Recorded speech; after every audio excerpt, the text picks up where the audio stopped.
God is here on Africa. Hallelujah.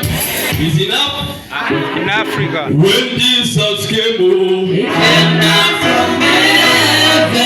When he landed in Israel. When was troubles, he came back to Africa. We must praise him now. Praise him in African way. Praise him now. Praise him in African way. Nataka upunje kidogo, kuna kitu kichezo gari anaweza songa kidogo. Hiyo wewe ndio unaelewa, niki kuja tu hivi. Pigia niki makofi mazuri.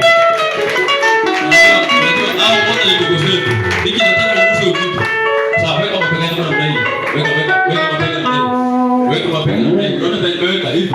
Hii ni ya Waluya. Mimi ni Mluya, unajua pia. Weka pera ni nyingi sote. Tunaanza. Weka namna hii.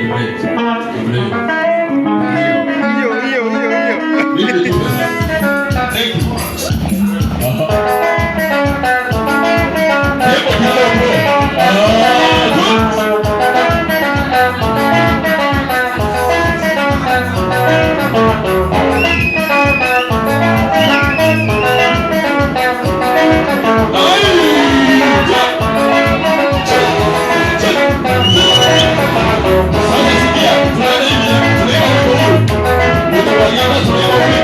Sawa.